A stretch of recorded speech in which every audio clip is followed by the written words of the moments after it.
Ladies and gentlemen, welcome back to another episode from The Draw Step. And spoiler alert, today's video is all about King Kenny, right? Kenrith, the returned king. But what makes this different and so unique is the fact that this deck build is unlike any other King Kenrith deck you have ever seen. So you're going to want to stick around to the end to see exactly all of the things we have done and tweaks that make this deck so unique. My friend and editor actually built this deck. This is a deck that he put together and has played for a while. And I have to say, it is quite frustrating. It can pop off and pull out some really gritty victories. And this is, at least here in America, we're coming up on 4th of July. So I thought, hey, what better time to review a deck from my enemy than, the deck with a king around 4th of July, when down with the monarchy. So that being said, this deck is all about vehicles. So really, it's King Kenny the Racer. He has assembled a racing team of vehicles, and that is the bulk of this deck, is the vehicles and the support pieces for those vehicles. Let's dive in. Starting out, it's an interesting choice, but it is a choice for sure. I only found 3 basic lands in this deck. Deck list in the description below. But 3 basic lands, and all the rest of his lands are non-basic. So this brother was dedicated to making sure that he hits all of the different colors that he needs. I mean, it is a WUBRG deck, obviously, and you want to be able to filter your mana and get what you need when you need it. But man, that's a lot of non-basic lands. Again, you're going to want to check out the deck list for this, because he does have some very powerful lands in this deck that really help with the flow and the synergy of it. But there's a lot. There's a lot there. Speaking of kind of ramp, there's only 2 ramp pieces in this deck. One is a Soul Ring. He gets it. Every deck should have a Soul Ring. Second, there is Starting Column for 3 mana. It starts your engines, which there is some of that. A lot of this was built after that Ether Drift set came out. So he does have the start your engines mechanic in here, which is fun. I can tap to add 1 mana of any color, and then once you have reached max speed, I think there's a moth in my studio. So we're going to name him Jerry the Moth. At max speed, you can tap this, sacrifice this artifact, draw 2 cards, then discard a card. So that can be nice value there. Next, we have some pieces that help with the synergy and just moving things along through the deck. First, start your engines, which starts your engines. It actually doesn't. It has nothing to do with it, which kind of hurts my heart and soul that they would put a mechanic into the game from the Ether Drift set. Jerry is really, really all about this. I might have a little ADHD going on here. Sorry about that. Anyway, I can't believe that they made a card about a mechanic and then the card does nothing with the mechanic. It's just, that's odd. Start your engine says vehicles you control become artifact creatures until end of turn. Creatures you control get +2/+0 until end of turn. All right, well, it works with this deck. Next, we have Silken Strength for 2 mana. Flash, enchant creature or vehicle. When this aura enters, untap enchanted permanent, and then enchanted permanent gets +1/+2 and has reach. So buff one of your vehicles there. Another enchantment that we have is Roadside Assistance for 3 mana. It says, when this aura enters, create a 1/1 colorless pilot creature token. With this token, saddles, mounts, and crews vehicles as though it were power 2 or greater. Or as though its power were 2 greater. So it can crew things as if it were a 3/3. And then enchanted permanent gets +1/+1, has lifelink. That lifelink can be nice because some of the vehicles are massive. So when you're swinging with them, getting that extra life back can be really nice. Unstoppable Plan for 3 mana. At the beginning of your end step, untap all non-land permanents you control. Giving your stuff vigilance is really, really nice, especially if you, with the amount of artifacts that we have in this deck, like untapping a Soul Ring, getting that extra mana. There's quite a bit of value in an artifact-heavy deck like this for that enchantment there. Push the Limit for 7 mana, an expensive spell. But it says return all mount and vehicle cards from your graveyard to the battlefield. Sacrifice them at the beginning of the next end step. Vehicles you control become artifact creatures until end of turn. Creatures you control gain haste until end of turn. So this can work well in a pinch, especially after like a board wipe or something like that, giving you the ability to bring everything back and make one large final push right there. Next, Defend the Rider for 1 mana. It says target permanent you control gains hexproof and is indestructible until end of turn. Or you can create a 1/1 pilot creature token that, again, saddles or crews things as if it were a 3/3. Next, we have Abundant Harvest for 1 mana. It says choose land or non-land. Reveal cards from the top of your library until you reveal a card of the chosen kind. Put that card into your hand and the rest on the bottom of your library in a random order. So that can be, ramp if you need it, or looking for those artifacts, but giving you that card selection there. Final Fortune for 2 mana. A risky play with this one, but it says take an extra turn after this one. At the beginning of that turn's end step, you lose the game. So that's sort of a you want to be very confident at that point when you play that you're like, yep, I need to just be able to take one more turn, swing one more time, and I should be able to close it out. Because otherwise, if you can't close it out, you're cooked. Moving on from there, there's actually 3 Planeswalkers in this deck. The first is one of the most unique, the newest from the Aether Drift set, the Aether Spark. You should be familiar with it, but if you're not, it says when the Aether Spark is attached to a creature, the Aether Spark can't be attacked and has whenever equipped creature deals combat damage during your turn, put that many loyalty counters on the Aether Spark. +1, attach the Aether Spark to up to 1 target creature you control, put a +1/+1 counter on that creature, -5, draw 2 cards. That card draw can be nice to keep things running smoothly. And then -10 says add 10 mana of any one color. So that can be a massive mana boost right there. The next one we have is Karn, the Great Creator. It says activate abilities of artifacts your opponent's control can't be activated. So kind of a stifling effect right there. And then it's +1, says until your next turn, up to 1 target non-creature artifact becomes an artifact creature with power and toughness, each equal to its mana value. So with some of your vehicles, well, 1 a turn, you could activate that to turn it into a creature without having to deal with crewing it, which is nice. And then Doretti Scrap Savant, 4 mana for enters with 3 loyalty counters +2. Discard up to 2 cards, then draw that many cards. Again, being able to rummage through our deck is very useful, but also we have quite a few ways of returning artifacts from our graveyard to either our hand or, more importantly, to the battlefield. So there can be ways of doing, tax evasion, getting around casting things, cheating things out. So that is where Doretti can come in helpful with that. -2, sacrifice an artifact. If you do, return target artifact card from your graveyard to the battlefield. What did I just say? Got it stapled on the Planeswalker. -10.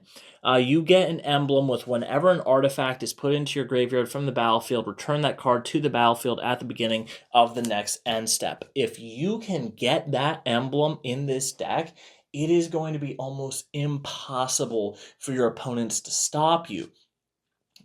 with that out there, even if somebody does a board wipe or takes care of all of your artifacts, your vehicles, they're just coming right back to the battlefield again. An emblem is basically, not basically, it is impossible, at least currently at time of filming this, is impossible to interact with emblems. Who knows, maybe with Oathbreaker becoming more popular, which, by the way, I actually have some really great Oathbreaker decks on the channel.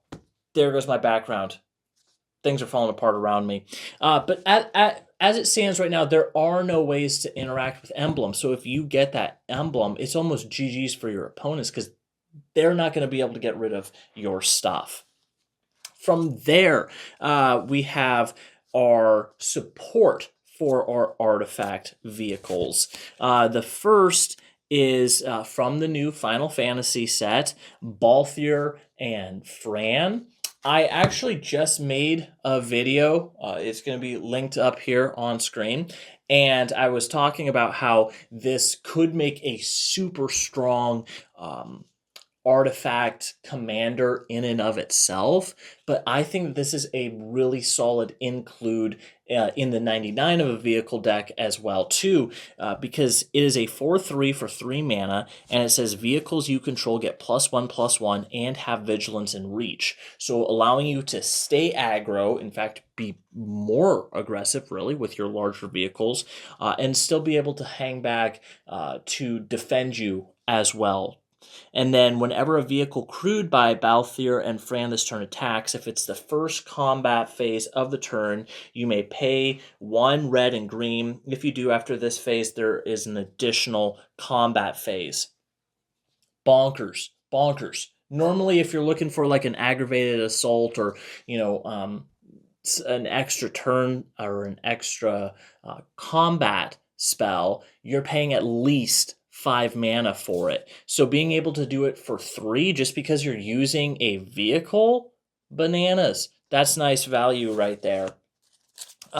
Next, we have Sidiri Galvanic Genius. It's a 2/2. You can pay blue. Target non-creature artifact becomes an artifact creature with power and toughness, each equal to its converted mana cost until end of turn. Or you can pay white-black, and target artifact creature gains death touch and lifelink until end of turn. Either way you use that, it's going to be nice to either allow you to avoid having to crew a vehicle, or if you are crewing it or you already have it crewed, giving it that death touch and lifelink to get extra value from combat. Interface Ace for 2 mana, you get a 0/4 pilot, and it crews vehicles with its toughness rather than its power, so it crews it as 4, and then whenever this creature becomes tapped during your turn, untap it. This ability triggers only once each turn. So realistically, you'll be able to crew 2 things with, power 4. Next, Depla Pilot Exemplar. For 3 mana, you get a 3/3, and each vehicle you control gets +1/+1 as long as it's a creature. So once you do have it crewed and you're swinging with it, it's getting an extra +1/+1. And then whenever it becomes tapped, you may pay X. If you do, reveal the top X cards of your library, put all dwarf and vehicle cards from among them into your hand, then put the rest on the bottom of your library in a random order. So this will keep your hand filled as you're attacking, getting more vehicle cards into your hand. Next, Mishra, Tamer of Makfawa, if that's how you pronounce it. For 5 mana, you get a 4/4, and permanents you control have ward, sacrifice a permanent. So that is a nice tax to put on your opponents. If they try getting rid of any of your stuff, they're going to have to sacrifice something. Now, to be fair, in today's meta with the amount of tokens there are, that's not the worst thing in the world, but it also says each artifact in your graveyard has Unearth 3, so another way of being able to bring things back to the from the graveyard to the battlefield. Cactus Sure Shot for 4 mana. It's a 4/4 with Reach and Ward 2. At the beginning of combat on your turn, other creatures you control with power 4 greater gain Trample and Haste until end of turn. That's nice. We have a lot of really large vehicles that can swing for quite a bit, but can get easily blocked. So giving all of those trample will make sure that you're actually connecting with your opponents when you are making those swings. Next, we have Roddy Rocketeer Engineer for 5 mana. Its power is equal to the greatest mana value among artifacts you control. And then when it enters or attacks, choose target artifact card in your graveyard. You may sacrifice an artifact. If you do, return the chosen card to the battlefield. Like I said, again, we have multiple ways of being able to return things from our graveyard to the battlefield. So whenever an opponent thinks that, hey, I finally was able to take care of this threat, oh, nope, psych, we're back. Oya, Auto Mech Artisan. There's another green card that has a similar effect, but this one just does way more. It's ridiculous that it only costs 4 mana, and it says each creature that's attacking one of your opponents has trample, and then you can pay 1, tap, and put a creature or vehicle card from your hand onto the battlefield. If you put an artifact onto the battlefield this way, put 2 +1/+1 counters on it. That is criminal levels of tax evasion there. Like, yeah, let's just not pay the cost of things. Let's just pay 1, tap it, and get something for free. Bananas. Greasefang Okiba Boss. 4/3, at the beginning of combat on your turn, return target vehicle from your graveyard to the battlefield. It gains haste. Return it to its owner's hand at the beginning of the next end step. What did I say? We're bringing stuff back from the graveyard. Edward Kenway from the Assassin's Creed set. It says at the beginning of your end step, create a treasure token for each tapped assassin, pirate, or vehicle you control. We have a ton of vehicles. A lot of them are getting tapped, obviously, from combat. So now we're getting paid to attack people. You'll love it. And then whenever a vehicle you control deals combat damage to a player, look at the top card of that player's library, exile it face down. You may play that card for as long as it remains exiled. That's fun. Now you're getting to mess with your opponent's stuff, take things from them, and play their best stuff over time. That's a neat twist with this deck. Next I have Kappa Cannoneer. Jerry keeps flying over my head. I'm getting drive-bys from a moth. Kappa Cannoneer, pretty sure everybody's familiar with it, but whenever an artifact enters the battlefield in your control, put a +1/+1 counter on it, and it can't be blocked this turn. Oh my goodness, hate to say it, but we have a ton of artifacts in this deck. So this creature, this, like, turtle with a cannon on its back is going to become a massive threat very quickly, and an unblockable one at that. Emery, Lurker of the Loch. 3 mana for a 1/2. It costs 1 less to cast for each artifact you control. When it enters the battlefield, mill 4 cards, and you can tap, choose target artifact in your graveyard. You may cast that card this turn. Again, another nice way to play stuff from our graveyard. Mendicant Core Guide Light, 2 mana. Its power is equal to the number of artifacts you control. Allows you to start your engines. Like I said earlier, we have a couple different cards like that in here. Fun stuff. And then once you hit max speed, you can cast an artifact spell, or whenever you cast an artifact spell, you may pay 1. If you do, copy it. Great value on that, being able to get more from all of the artifacts that we're going to be casting. 4 mana, we have Waxen Shape Thief. It has flash, and you may have it enter as a copy of an artifact or creature you control, or you can cycle it away if you need a card in a pinch. Katsumasa, the Animator. On this, it's a 3/3 with flying, but you can pay 3, and until end of turn, target non-creature artifact you control becomes an artifact creature and gains flying. If it's not a vehicle, it becomes a 1/1. At the beginning of your upkeep, put a +1/+1 on each of up to 3 target non-creature artifacts. So that's going to be making your vehicles larger, and you can also get around crewing something by paying that 3.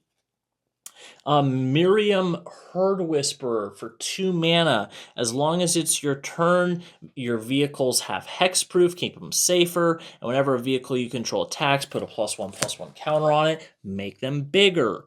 Hot Shot mechanic. For 1 mana, it can crew vehicles as though its power were 2 greater. So that would allow you to crew things as if it was a 4. And that's for just 1 mana. What a deal. And Recur the Traveler, I know I pronounced that wrong, but for 5 mana, it's a 4/4, and it says whenever it attacks, you may cast an artifact spell from your hand or graveyard by paying life equal to its mana rather than paying its mana cost. I am convinced at this point, I am kind of reading through this in real time, assessing my friend's deck. I am convinced that he just decided that, one, paying things a normal way was just old-fashioned. He had no interest in it. And 2, that if somebody even thought about getting rid of his stuff, it was just like a no, that's not going to happen. We're right back on the battlefield. Exile or nothing. Colodin, Triumph Caster, for white and a red. Your vehicles have haste, and whenever a mount you control enters, it becomes saddled, or whenever a vehicle you control enters, it becomes an artifact creature until end of turn, so it can attack. Guidelight Matrix for 2 mana. It says when it enters, draw a card. That's nice to replace itself. And you can pay 2, tap, target vehicle you control becomes an artifact creature until end of turn. So again, if you're sensing the theme, he has a lot of ways of getting around the crew part, which can be the biggest problem with vehicles. Cloudspire Captain for 3 mana. Vehicles you control get +1/+1, and this creature can crew vehicles as though it was a 4 instead of a 2. Katari, Pilot Prodigy for 3 mana. It says vehicles you control have crew 2. And at the beginning of combat on your turn, target artifact creature you control gains lifelink and vigilance until end of turn. And last, we have Karn, Silver Golem. You can pay 1. Target non-creature artifact becomes an artifact creature with power and toughness, each equal to its converted mana cost. So again, another way of getting around crewing vehicles. Now, after all of that talk, let's get into the vehicles themselves that we have. And we have some doozies. First, we have Rover Blades, and this can be either an equipment giving a creature double strike, or it can be its own 2/2 with double strike.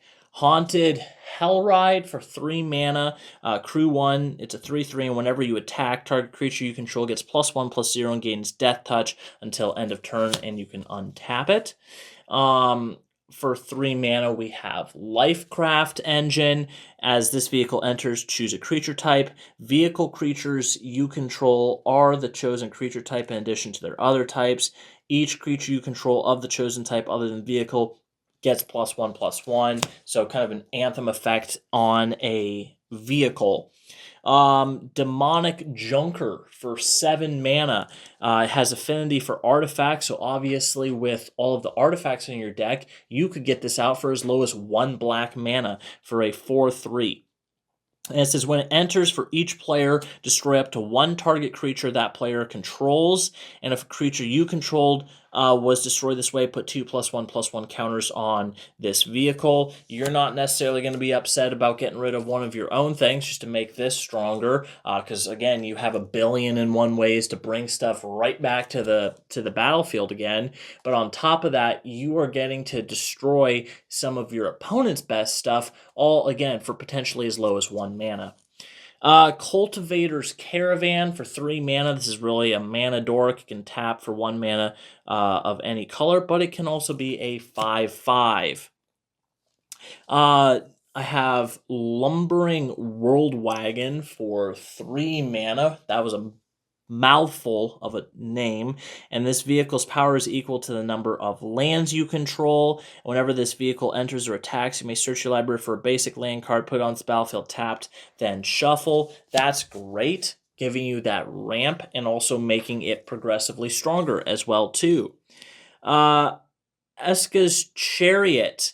This is this card actually in and of itself is getting a lot of buzz now that you can have these legendary artifact vehicles as your commander. I know a lot of people are looking at building this as a commander, but it says when it enters the battlefield, create 2/2 green cat creature tokens, and whenever it attacks, create a token that's a copy of target token you control. So you can make more of those cats, and I guess we do have a few other tokens. So this can have some very unique and interesting gameplay. For 8 mana, we have Parhelion 2. You can see what it does on screen. We also have a Smuggler's Copter. Again, you can pause and read what it does on screen. Valor's Flagship for 7 mana, rather expensive, but you get a 7/7 with flying, first strike, and lifelink. That's an absurd stat line. It has crew 3. You can also cycle it, and when you cycle it, create X 1/1 colorless pilot creature tokens with this token. Cruise vehicles as though its power were 2 greater, so you could make a bunch of pilots for your creature or for your vehicles to crew them. Next up, we have Reaver Titan for 7 mana. You're getting a 10/10 with protection from mana value 3 or less, so that makes this very, very hard to be destroyed. But whenever it attacks, it deals 5 damage to each opponent. Not to mention, again, it is a 10/10. That is a massive swinging critter on top of doing 5 damage to all of your opponents. Luxurious Locomotive for 5 mana. You're getting a 6/5 with this one. And whenever it attacks, create a treasure token for each creature that crewed it this turn. Salvation Engine, 5 mana. Other artifact creatures you control get +2/+2, so a nice buff, not to mention the fact that it's a 6/10. And whenever this vehicle attacks, return up to 1 target artifact card from your graveyard to the battlefield. Oh, shocker. Another way to get stuff back to the battlefield. Who could have seen that coming? Mitzium Tank. For 3 mana, you get a 3/2 with trample, and whenever you cast a non-creature spell, it becomes an artifact creature and gets +1/+1 until end of turn. So as you cast more of your artifacts and other spells along the way, this is going to become bigger and allow you to not have to crew it. Thunderous Velocipede. For 3 mana, you're getting a 5/5 with trample, which is, again, an absurd stat line. Plus, each other vehicle and creature you control enters with an additional +1/+1 counter on it if its mana value is 4 or less. Otherwise, it enters with 3 additional +1/+1 counters on it. So when you're playing some of your larger vehicles, they're going to come out juiced from the start just because of your Velocipede. We got a Mech Titan. You can see what it does on screen. A Reckoner, what is this? Reckoner Bank Buster. Then we have the OG, the vehicle that was the first vehicle to kind of kick things off and do this. Shorikai Genesis Engine, all the way from back in Kamigawa. It was the first one that could be your commander, first artifact vehicle, and it's an 8/8. You can pay 1, tap it, draw 2 cards, discard a card, create a 1/1 colorless pilot creature token. With this token, can crew vehicles as though its power were 2 greater. Bessie, the Doctor's Roadster. For 2 mana, you're getting a 3/4 with haste, and when it attacks, another target legendary creature can't be blocked this turn. Imagine attacking with Bessie and your Reaver Titan, so being able to get that 10 damage through for sure. That's wild. Rocketeer Boost Buggy, 2 mana, red-green for a 3/2, and whenever this vehicle attacks, create a treasure token, and then it has Exhaust. You can pay 3, and the vehicle becomes an artifact creature, put a 1/1 counter on it, so you no longer have to crew it. That's fun. Sky Sovereign Console Flagship. The art on this, at least this copy that's in my hand, is pretty nutty. I kind of like it. 5 mana, it's a 6/5 with flying, and whenever it enters or attacks, it deals 3 damage to target creature or planeswalker an opponent controls. You can slowly cut down all of your opponent's stuff just by attacking with a 6/5. What's not to love? Peace Walker Colossus. You can see on screen what it does. Boommobile. For 4 mana, you get a 5/5, and when it enters, add 4 mana of any one color. Spend this mana only to activate abilities, and then it has an exhaust ability where it's X, 2, and a red, and this vehicle deals X damage to any target. Put a +1/+1 counter on this vehicle, so once you can do some damage to an opponent. Gastel Thrill Roller for 3 mana. You get a 4/2 with Trample and Haste, and when it enters, it becomes an artifact creature until end of turn, and then you can pay 3, discard a card, return this card from your graveyard to the battlefield with a finality counter on it, activate only as a sorcery. So the first time it comes out, at least, you don't have to crew it, and you can just swing right through with that 4/2. And last, we have Prodigy's Prototype for 3 mana, 1 white and blue. You get a 3/4. Whenever one or more vehicles you control attacks, create a 1/1 colorless pilot creature token that can crew things as if it was a 3. So that is the deck. That is all the cards. Again, King Kenny. He has his abilities. The red, green, white, blue can either give creatures trample and haste until end of turn. That can be really great. Again, with some of our larger vehicles, being able to make sure that we swing through and do damage.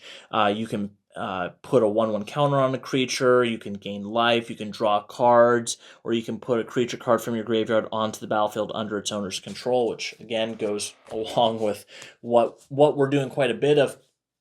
So King Kenny, at the end of the day, he is a toolbox. He is a pit boss, a chieftain for this racing team, for all of these vehicles. This is a fun and different spin on King Kenrith. It's not just a combo deck or some of the other wild ways that people go with this. This is one of the first ones that I have ever seen that is a vehicle deck, and that's cool. I like that. I respect that. It's flavorful, it's different, and it wins quite a few games. I've had to sit on the receiving end of this before, and it's not a great time. But I'm curious to hear your feedback. Have you ever built a Kenrith deck? What direction did you choose to go with it? And let me know if you would be interested in making a vehicle deck like this. I know they're not super popular, but I think when executed correctly, like my friend did with this, they can be super strong. If you like videos like this, we drop one every Friday on the channel. And make sure you like, subscribe, ring the bell notification, do your due diligence. There's also going to be another video on screen that I know you're going to like. You're going to love, actually. Make sure you check it out. And I'll see y'all next time.